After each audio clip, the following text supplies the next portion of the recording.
Oui, je voudrais maintenant illustrer la démarche de sociologie clinique, c'est-à-dire une sociologie qui tente de relier théorie et action. Je vais donc commenter une de mes pratiques autour de ça, qui est celle de l'intervention dans les organisations, autour du travail. Et j'essaierai d'expliquer en quoi la sociologie clinique peut être une contribution particulière dans ce contexte-là. Ma pratique est inspirée fortement d'une approche en France qui s'appelle la psychodynamique du travail. Et je vais commenter pour l'illustrer un texte de référence qui illustre bien la démarche intellectuelle qui est sous-jacente à cette pratique de recherche et intervention. Et donc, je vais commenter un texte qui est tiré d'une revue qui s'appelle Travailler, qui est la revue officielle de ce groupe qui est à la fois à Paris et au Québec, puisque nous sommes 11 chercheurs au Québec qui travaillons régulièrement dans des recherches et interventions en milieu de travail. Et psychodynamique du travail, c'est donc l'analyse du travail, et c'est dans une perspective multidisciplinaire. Encore une fois, on voit la sociologie ici confrontée à ses frontières par tout ce qui l'entoure, mais qui en même temps la définit, puisque la sociologie, finalement, n'est peut-être pas une discipline si spécifique que cela. Et c'est toujours le problème qu'on a quand on veut se définir sociologue. On est tout de suite confronté à d'autres disciplines. Je vous l'avais un peu déjà présenté en disant que moi-même, étant dans une formation philo, psycho et socio, j'étais une espèce d'hybride. Et la sociologie s'inscrit pour moi toujours dans cette conversation, en tout cas, entre disciplines. Alors, la psychodynamique du travail s'inspire d'ailleurs dans ses origines aussi bien des travaux en ergonomie qu'en sociologie du travail, qu'en philosophie et qu'en psychologie et en particulier la psychanalyse, puisque le concept lui-même est inspiré de la psychanalyse. Psychodynamique voulant dire ici cette tension entre les différentes instances de la personnalité dans une lutte constante pour se définir et s'affirmer, mais au travail, donc psychodynamique du travail. Voilà en quelques mots. Alors le texte que je vous présenterai, c'est un peu une référence lointaine dans un sens par rapport à ce qu'on fait immédiatement dans cette démarche de recherche pratique ou d'intervention. C'est un texte d'Axel Honneth sur la reconnaissance au travail. Et le titre de son texte, c'est « Travail et agir instrumental à propos des problèmes catégoriels d'une théorie critique de la société ». C'est un texte peu connu en français, puisqu'il a été traduit pour les fins de ce numéro de revue, de la revue Travailler, qui s'appelle « Dossier sur la reconnaissance ». Je vais commenter par la suite un autre texte qui est en réponse un peu à ce texte de Honneth, qui est d'Emmanuel Renaud, qui est également quelqu'un qui est très très proche de l'école critique, de l'école dite de Francfort, dans ses tenants et aboutissants. Et on va voir qu'il y a toute une dynamique intellectuelle intéressante là-dessus. Puis je reviendrai à la fin pour montrer quel lien ça peut faire et où les changements que ça peut faire dans une pratique maintenant de recherche en milieu de travail. Pour le texte de Honneth, j'irai très rapidement ici, puisque c'est pas, je n'entrerai pas dans le commentaire de texte détaillé. C'est un texte assez long. Mais ce qu'il fait essentiellement, c'est de repenser la catégorie du travail en repartant de Marx, donc les manuscrits de 44 en particulier, donc pas le Marx nécessairement du Capital seulement, mais le jeune Marx, comme on disait souvent à l'époque. Il va le commenter ensuite montrant comment il y a la pensée post-marxienne à travers en particulier les réflexions de Hannah Arendt et d'Habermas, entrecoupées de réflexions plus d'auteurs plus critique, comme du côté américain, il va même faire un petit passage autour de Harold Braverman et des sociologues de même inspiration, pour aboutir finalement à sa propre position, qui est une position critique disant Habermas est dangereux, il nous fait dévier du potentiel d'émancipation que contenait la position critique sur le travail. Alors ça, c'est un peu le résumé très bref. Alors, pour un peu illustrer, je vais lire quelques passages et le commenter au besoin. Alors, par exemple, il commente la position d'Arendt. Bien sûr, il revient d'abord dans le texte de Marx, montrant que dans les manuscrits de 44, Marx va développer ce qu'on pourrait appeler presque, ici, presque un dangereux glissement que je vais faire, une sorte d'idéal type du travail qui va être le travail de l'artisan. Il va un peu comme, je dirais, presque rendre comme un idéal, puisqu'il va montrer comment ce travail-là est déconstruit par l'aventure capitaliste et le contrôle des ouvriers dans les usines. Et qu'au fond, le vrai travail, si on veut, donc en parlant de vrai travail, on réfère bien sûr à un idéal type, ce serait le travail de l'artisan qui conçoit, exécute, produit, est possesseur de son produit, et même peut être celui qui vend. Alors l'artisan, c'est l'homme complet au travail. Et par définition, on va voir que dans la pensée de Marx, toute aventure capitaliste, c'est de découper, de déconstruire, de casser cette unité du travail complet qu'on retrouvait dans le modèle de l'artisan. On pourrait dire ici qu'on pourrait faire un rapprochement, ce qui était, quand je disais qu'un glissement, presque entre Weber et Marx, imaginez la guerre qu'on pourrait entreprendre avec un tel rapprochement. Mais Honnête va peut-être jouer dans les mêmes eaux finalement, d'où la difficulté parfois de s'entendre bien en sociologie, puisqu'on interprète toujours les textes en les relisant, avec des variantes toujours différentes. Alors je lis un texte d'abord où Honnête, après avoir fait cette distinction, après avoir parlé du sens du travail chez Marx, va commenter la réflexion de Hannah Arendt. Et donc, je vous en ai un passage, extrait, en montrant bien comment il va s'inspirer de cette position critique pour commenter les autres auteurs. Alors, Hannah Arendt, vous savez qu'elle a réfléchi sur l'action humaine dans la condition de l'homme moderne, en distinguant trois grands domaines, si on veut, le travail, l'œuvre et l'action. L'action qui est l'action politique par excellence. Alors, je lis le passage ici. L'action véritable, alors, toujours en référant ici à Arendt, l'action véritable est libre de tout contact avec les choses.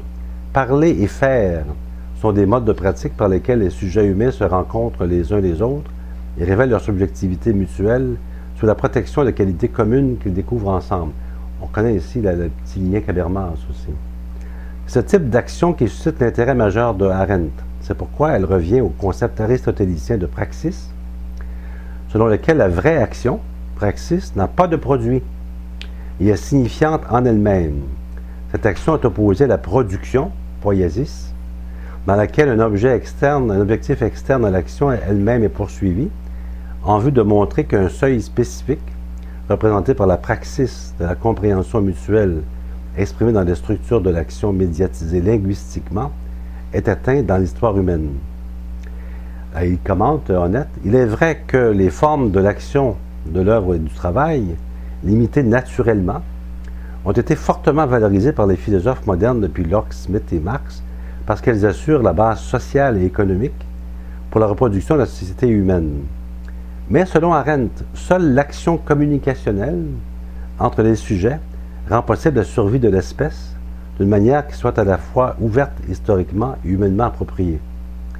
Ce type d'action garantit en premier lieu la communication transparente des besoins humains et donne une identité culturelle aux groupes sociaux en fournissant un espace pour les innovations politiques et pratiques. Il va ensuite développer et commenter ce passage en disant qu'au fond, Hannah Arendt, en dissociant ce qu'elle appelle le travail reproductif, bien sûr nécessaire, qui est le travail mais complètement soumis à la reproduction de survie, de l'œuvre qui est un peu plus noble, puisque dans l'œuvre, on a l'artiste ici qui laisse des traces qui vont être éternelles, même, dit Hannah Arendt. Tout le monde peut relire une poésie de l'Antiquité, même si on n'a plus rien, aucun détail sur le contexte du producteur, mais au moins on a la trace, on a l'œuvre. Ce qui n'est pas le cas d'une production de matière qui disparaît et est consommée. Donc, elle va distinguer l'œuvre du travail, mais elle va finalement dire, mais l'action complète vraiment humaine, c'est le débat, c'est l'interaction humaine, c'est le discours qui va amener la décision, et c'est le politique, qui est à la fois œuvre, mais passagère, mais plus que reproduction, puisqu'elle c'est là que se produit la création vraiment humaine, en grossissant là. Alors, il va montrer comment ceci finalement a pour résultat net n'offrir aucune base critique à l'activité de travail, puisqu'elle n'est qu'instrumentale et reproductrice, ce qui va être repris, bien sûr, par Habermas. Alors ici, je ne commente pas un autre texte dans le texte, où il va montrer qu'Habermas, en distinguant agir instrumental, on est sans espoir dans l'agir instrumental, nous sommes pris dans des structures d'un travail social complètement contraint, qui n'a qu'une efficacité technique tournée vers la maîtrise de la nature, vers la production d'objets. Il va distinguer cette activité nécessaire, évolutive, et tout ce qu'on voudra, mais qui rend possible simplement l'autre activité, la seule vraie et véritable, qui est l'agir communicationnel, qui est l'espace public finalement, qui est l'espace d'interaction humaine, où là, il se passe des vraies choses. Alors que dans l'agir instrumental, malheureusement, la communication n'a qu'un rôle de consigne, de prescription, d'exécution, de reproduction. Alors Annette va s'attaquer à ces auteurs, aussi bien Arendt que, je dirais, Habermas, en montrant et en revenant à Marx, qu'au contraire, le travail réel est un travail qui contient sa dose de potentialité, de contestation, de critique, puisqu'on revient ici à l'idée que le travail contraint et qui est désarticulé par le capitalisme contient en lui-même un potentiel de libération, puisque si les travailleurs s'affirment et réclament à juste titre leur droit de conception, leur droit de contrôle sur leur travail, l'autonomie, etc., et tout ce que ça entraîne dans les formes d'organisation du travail, on a là un potentiel de transformation qui échappe, je dirais, à cette classification un peu enfermante, qui est de dire nous sommes résolus dans le travail à n'agir que de façon instrumentale et que de façon qui est secondaire. Au contraire, l'agir communicationnel peut traverser le travail et porter sa dose de transformation, bon, bien sûr dans le travail, mais sa dose de transformation institutionnelle et finalement politique. Donc il refait le chemin ici à l'envers, en s'appuyant sur des auteurs plus ou moins contemporains pour le faire. Emmanuel Renaud va reprendre Honnête en disant que oui, il fait bien ça, Honnête, mais lui-même, dans sa propre théorie de la reconnaissance, va plus ou moins affaiblir cette position critique en distinguant trop fortement 3 niveaux dans la lutte pour la reconnaissance. Un premier niveau qui est la zone affective des relations primaires qui crée l'être humain. Hein, c'est l'être humain naît dans la reconnaissance et se développe dans la reconnaissance, dans la base affective. Il s'appuie fortement ici sur, d'ailleurs, les psychologues sociaux et les philosophes américains, dont un auteur qui est tout à fait en psychosociologie, qui s'appelle George Herbert Mead. Il va beaucoup s'appuyer sur George Herbert Mead, comme le faisait à sa façon aussi Anthony Giddens, d'ailleurs, qui va beaucoup s'inspirer des travaux de Mead. Donc, c'est un Mead relu et revalorisé qui va un peu remplir cette sphère-là. La deuxième sphère de reconnaissance, c'est la société de droit. Bon, là, on est tout droit sorti de Hegel, et on va bien sûr montrer qu'avec l'instance de la règle et de la reconnaissance de la dignité humaine définie dans des droits et devoirs, on rentre dans une société du respect, dans une société de reconnaissance formelle du citoyen. Mais finalement, il reste une troisième zone, qui est la reconnaissance de l'estime, qui est propre à l'estime de soi, de sa valeur dans ses compétences et ses capacités reconnues par la société, par le social. Et bien sûr, c'est à travers principalement l'activité de travail que se développerait cette troisième zone de reconnaissance. Alors, ce que Emmanuel Renaud dit, c'est qu'il retomberait dans le piège légalement, lui, ayant fait ces distinctions, de trop dissocier un monde de la relation affective informelle, un monde de la société de droit et un monde du travail et de la reconnaissance de l'utilité sociale, qui a pour effet finalement de faire que le travail est une zone qui laisse peu de place à l'institution et aux relations interpersonnelles, alors qu'en réalité c'est beaucoup plus complexe que cela, les conditions de travail, et qu'il faut plus comprendre et relire le travail à travers ces 3 zones-là. Et il le fait de façon assez magistrale, comme exercice, en reflétant des auteurs plus contemporains, qui vont montrer que là où Honnête arrête en termes de catégories plus abstraites en disant voilà comment il y a un potentiel de transformation du travail et si on lutte pour la reconnaissance dans le travail, on va y arriver, il ne fait pas très empiriquement ou très en contact avec les nouvelles formes de travail. Honnête est plutôt optimiste. Emmanuel Renaud, en reprenant les catégories de lutte pour la reconnaissance de Honnête, va montrer qu'il y a un certain piège, une certaine limite dans sa théorie, dans la mesure où sa reconnaissance dans le travail, quand elle est appliquée dans des études empiriques, ne permet pas de faire ressortir toute la dimension critique possible des nouvelles formes de management, telles qu'on les retrouve. Honnête à cet égard serait même un peu, entre guillemets, naïf, d'après Emmanuel Renault, dans la mesure où, comme il pense, un peu à travers la lecture de Marx, que c'est le taylorisme finalement qui a cassé la reconnaissance réelle au travail, puisque c'est un peu cette brisure que l'on fait entre la conception et l'exécution et la propriété de son objet, qui est le cœur même de l'aliénation. Et que si on récupère ça, parfois on est sorti. Il va être un peu fasciné par les formes de néo-management qui permettent justement de rapprocher de plus en plus conception et exécution par la notion de responsabilité du travailleur, son autonomie sur ses gestes, etc. Et en fait appel de plus en plus à ses connaissances, à son intelligence au travail, et même à sa familiarisation avec les contextes de plus en plus larges de son milieu de travail. Alors, ces formes de néo-management, qui n'est pas bien sûr généralisée partout, mais dans les entreprises dites d'innovation ou de grande performance, on retrouve effectivement ces largesses qui font appel à l'homme complet. À ma foi, pour honnête, voilà un progrès décisif de post-taylorisme. Mais s'il avait plus relu l'ensemble de la théorie du rapport au travail dans son contexte institutionnel et des rapports sociaux, en même temps que sur les bases affectives du lien que le travailleur et lui-même, il aurait peut-être été plus attentif à une critique que l'on peut faire. Et je laisse ici parler Emmanuel Renault, qui, en se servant d'un auteur, de Vosswinkel, va montrer comment c'est beaucoup plus complexe qu'on ne le penserait. Le diagnostic de Vosswinkel prend le contre-pied de celui de Honneth, qui valorise beaucoup les nouvelles formes de reconnaissance. Vosswinkel soutient qu'il ne faudrait pas se laisser abuser par l'illusion qu'avec le déclin du Fordisme et du taylorisme, ce sont les modèles institutionnalisés de reconnaissance qui disparaissent pour laisser la place à des relations de reconnaissance plus souples et plus libres. La situation actuelle est au contraire caractérisée par un double mouvement de désinstitutionnalisation et de réinstitutionnalisation de la reconnaissance.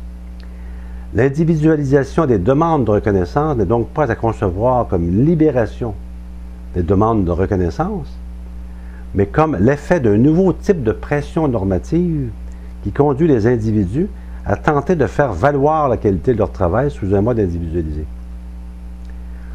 On continue, c'est l'autre auteur, Kosiba, procède à un examen critique de l'idée selon laquelle le post-fordisme constituerait un progrès en matière de reconnaissance. On connaît l'idée voulant que le taylorisme soit fondé sur un mépris de la subjectivité du travailleur, celle-ci n'étant considérée comme un facteur de perturbation par rapport à l'organisation scientifique du travail. On connaît également l'idée voulant que le nouveau management offre une reconnaissance plus satisfaisante à l'individu travaillant, puisqu'il propose de reconnaître la valeur de l'intégralité de la personne au travail, non plus simplement de l'individu en tant que force de travail, mais également de l'individu en tant que créativité et responsabilité. On peut contester qu'il s'agisse là de véritables progrès. La reconnaissance de la subjectivité à laquelle le nouveau management procède n'est pas sans contrepartie. D'une part, le salarié est condamné à une complète instabilité, puisqu'il passe d'une reconnaissance ex ante, définie par les conditions a priori de la compétence liée à la possession d'une qualification, à une reconnaissance ex post, qui est largement indépendante de la réalité de son travail, puisqu'elle dépend principalement de la réussite du projet, c'est-à-dire de la manière dont il est évalué par la hiérarchie et le marché. D'autre part, le travail étant plus soumis à des prescriptions rigides, on identifie sa qualité à l'investissement personnel du salarié dans la réussite du projet. Or, puisque cet engagement n'est pas matérialisable, étant non prescrit et repérable, il faut que le salarié œuvre lui-même à le faire reconnaître.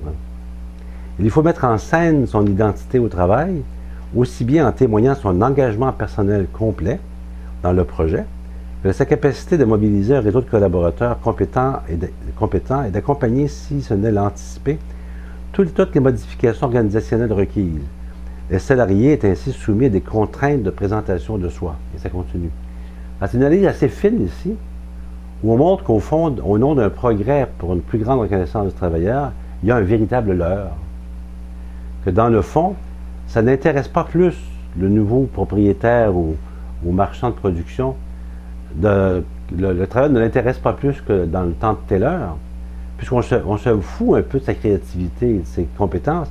Ce qu'on regarde, c'est est-ce qu'il a réussi à créer du neuf et du meilleur. C'est le produit, c'est la performance qui est intéressante, et non pas le travailleur dans ce qu'il est. Ce qui fait qu'on valorise uniquement, finalement, ceux qui produisent et qui réussissent. Mais pour que le travailleur puisse se dire, oui, mais quand même, c'est moi, comme il n'y a pas de prescription, qu'il n'y a pas de mesure de cette partie-là de son travail, puisqu'on ne mesure que les résultats, il doit faire valoir maintenant par lui-même les efforts qu'il a pris, le temps qu'il a mis, et de façon plus ou moins convaincante, et ce qui intéresse peu d'ailleurs, plus ou moins le producteur ou le marché. Alors, est-ce que la machine électronique que j'achète sur le marché, qui est le résultat d'une série de créativité, d'ingénieurs, de techniciens, de machinistes, ce que vous voudra, m'intéresse moi comme consommateur? Bien sûr que non. Je veux savoir si elle marche bien, elle ne coûte pas trop cher et qu'elle va durer longtemps. C'est le même intérêt que pour celui qui le vend et qui possède l'entreprise. Alors, où sont rendus les travailleurs? Est-ce qu'ils sont nettement mieux dans leur milieu de travail? Pour l'auteur comme Cosiba et les gens comme Emmanuel Renaud, non. Au contraire, on rend un pas de plus, on avance un pas de plus dans une fausse reconnaissance encore plus difficile à débusquer que la mauvaise reconnaissance qu'au moins avec Taylor, on était clair, on veut domestiquer le travailleur et le rendre de plus en plus malléable. Ici, c'est le travailleur lui-même qui se rend par lui-même malléable. Alors comment peut-on critiquer fonder une nouvelle théorie, sinon qu'en débusquant le leurre de cette fausse reconnaissance et en questionnant finalement le contexte institutionnel de production, en revenant aux rapports sociaux de production fondamentaux, pour montrer comment on utilise d'une façon qui est plus subtile le travailleur. Alors voilà qui est intéressant parce que dans nos approches, nous, maintenant, de sociologie clinique inspirée de la psychodynamique du travail, on répond souvent à des demandes de malaise dans les milieux de travail, et donc une demande sociale d'une recherche-action où les travailleurs veulent réfléchir sur des malaises. Par exemple, on constate de l'absentéisme, de l'épuisement, toutes sortes de troubles psychologiques. Et on constate même des cas de suicide qui souvent sont à l'origine de nos demandes dans les milieux de travail. En réponse à ces demandes, on forme une équipe de chercheurs qui va créer un dispositif de parole, essentiellement. Et la technique d'une grande simplicité, c'est de fournir du temps et de l'espace à des travailleurs, des employés, mais des gestionnaires aussi, qu'on peut considérer comme de plus en plus comme des employés comme les autres, et leur permettre d'exprimer leur rapport au travail. Et on a une petite grille heuristique fort simple, qui est développée par Christophe Dejour en France, qui est de dire qu'est-ce qui fait plaisir ou qu'est-ce qui fait souffrir au travail.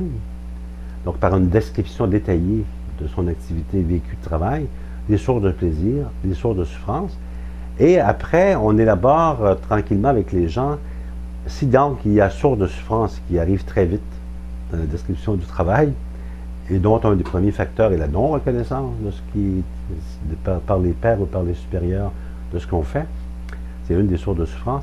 Comment se défend-on par rapport à ces sources de plaisir et de souffrance? Donc, il y a des stratégies défensives qui nous informent de cet équilibre fragile où les gens, oui, ne sont pas encore malades, ne sont pas encore, je dirais, détruits, parce qu'ils se défendent, et que c'est la défense qui explique le mieux cette normalité provisoire qui semble régner dans les milieux de travail, et qui en fait est une pseudo-normalité, puisqu'ils sont constamment en train de lutter pour survivre dans le milieu de travail.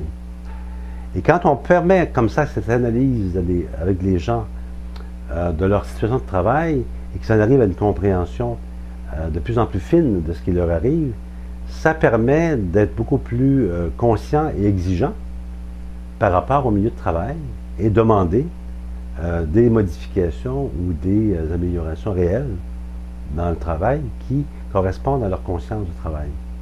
Alors, c'est des petits pas, puisqu'on travaille dans des petites interventions qui vont dans une usine, dans un hôpital, dans une prison, dans différents milieux de travail.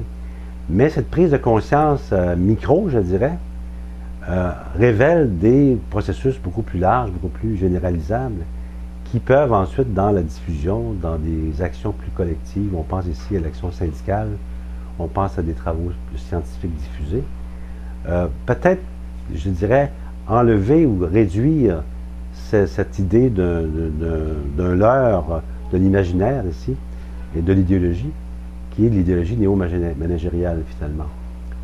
En débusquant ces pièges-là, on pense qu'on est dans une posture critique qui permet d'être plus collé à la véritable pratique sociale et de favoriser peut-être ce qui serait un retour d'une certaine praxis. Si on pense à la praxis ici comme étant une action sociale réfléchie, réflexive, qui permet de, pour les gens qui sont immergés dans cette pratique, plus de prise, une meilleure maîtrise de ce qui leur arrive comme action sociale. Alors, avec la sociologie clinique, au fond, quand on dit clinique, c'est qu'on est proche des gens, qu'on est proche des situations de malaise social, d'où l'idée de clinique, c'est une métaphore, bien sûr. Pourquoi parler de sociologie clinique? C'est que justement, on comprend mieux ces malaises ou ces postures quand on va chercher une lecture plus large qui nous vient de la sociologie et de disciplines connexes.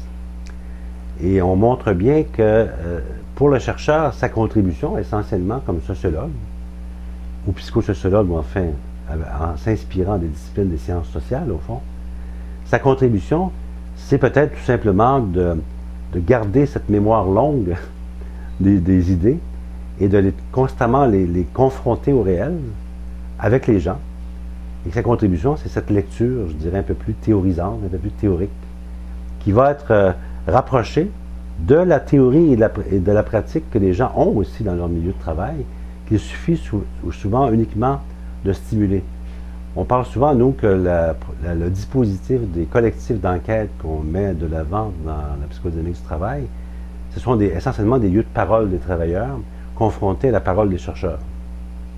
Et c'est cette interaction-là qui produit de la conscience critique, de part et d'autre, parce que souvent les chercheurs eux-mêmes peuvent douter de, je dirais, de la prégnance même des schémas théoriques qu'ils ont lus ailleurs, en se disant, oui, mais est-ce que c'est bien vrai, ces histoires qu'il y aurait un piège dans le néo-management? Est-ce qu'au contraire, ce n'est pas un véritable progrès?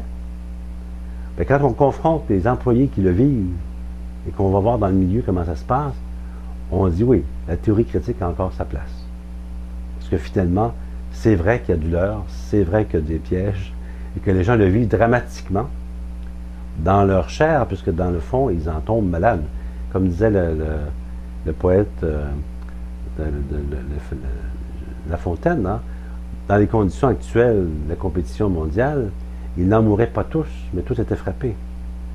Que ces gens peuvent très bien survivre et ne pas tomber malades, et que les collègues peuvent survivre, mais ça ne veut pas dire qu'ils ne subissent pas les mêmes pressions, les mêmes tensions, les mêmes dangers constants de fermeture d'usines, au nom d'une certaine efficacité économique qui est toujours mise de l'avant comme étant la seule règle possible, qui est vraiment l'idéologie de la globalisation, qui est vraiment de dire, écoute, on n'a pas le choix, c'est comme ça, hein, si on veut survivre comme terre et comme monde, seul le progrès du profit pourra nous sortir du pétrin. Ben oui, c'est bien sûr que hein, on a cette lecture tout à fait idéologique qui domine tout. Alors voyez, on peut donc faire des liens intéressants. Et quand je trouve un texte intéressant, le texte de la critique de Renaud, parce qu'au fond, on s'aperçoit que ce qu'on avait un peu isolé, le besoin de reconnaissance au niveau affectif, le besoin de reconnaissance au niveau du droit et du niveau du travail, quand on les relie, on a là un potentiel de lecture de ce qui se passe dans le néo-management, puisqu'on utilise, à contrario, dans le néo-management, ces trois registres pour attirer le travailleur ou l'employé, pour le mobiliser. On le traite comme un collègue, avec une grande amitié. C'est devenu, l'employé devient un associé, devient un ami. On joue sur le registre des relations primaires, on joue sur le registre d'un très grand respect en disant vous n'êtes pas, comme on dit dans Walmart, un simple travailleur ou une simple travailleuse, vous êtes un associé comme nous, le propriétaire parlant là. Oui, bien sûr. Enfin, ce langage, tout à coup, où on revendique un statut d'égalité, avec les mêmes droits, les mêmes devoirs, on voit bien qu'on interpelle toutes les sphères de la reconnaissance en brouillant les véritables référents. Et bien sûr, on peut se laisser prendre un bon bout de temps parce qu'on dit, ah tiens, on me reconnaît moi comme individu personnel, on me reconnaît moi dans ma capacité de dignité de citoyen avec tous les droits et devoirs. Et en même temps, en plus, on trouve mon travail utile. Écoutez, que demande de plus? Que demande le peuple? C'est bien cela. Mais en réalité, on sait bien que ce n'est que pour une portion de la population, de toute façon, dans des conditions très privilégiées, qu'on a pour un temps ce sentiment d'être extrêmement intégré comme travailleur, que pour ce petit pourcentage, on parle du quart à peu près de la population de travail qui serait dans des conditions relativement stables, on a les autres trois quarts qui sont bien en termes des vieux boulots, qui sont moins intéressants, moins valorisés, qui sont peut-être stables mais peu intéressants, ou encore du précaire et de l'exclusion, puisque on sollicite de moins en moins les gens pour le travail. Il y avait les travaux de Lippietz qui nous parlaient de la théorie du sablier, où la classe moyenne s'effrite de plus en plus, qu'une classe supérieure technocratique qui augmente un peu, puis une classe surtout inférieure qui, elle, s'élargit considérablement. Ou encore, dans cette théorie du tiers des trois tiers, on a un tiers de la société qui est productrice, vraiment, l'autre tiers qui est plus en maintien, en survie, puis un autre tiers qui serait de plus en plus confronté à des formes différentes, à des degrés divers d'exclusion. On voit bien que le décor sociologique ici nous aide à bien décoder ou lire ce qui se passe pour, je dirais, un peu plus réel et complète, dans la situation la plus micro qu'on peut se trouver, et que dans le fond, on puisse avoir une lecture à ce moment-là plus complète.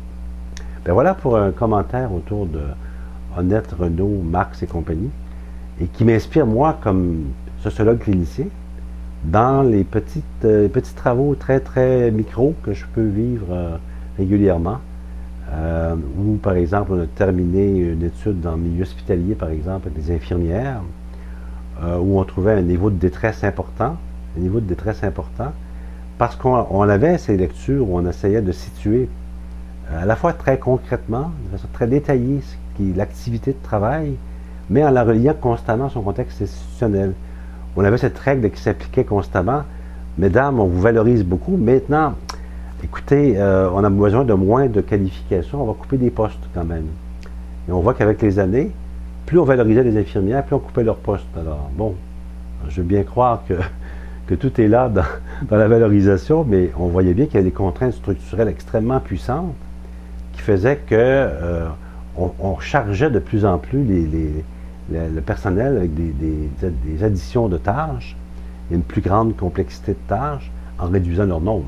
Ce qui est bien une loi d'exploitation dans les vieux langages de la théorie critique du travail, quoi. Alors voilà, c'est en gros là, cet exemple-là.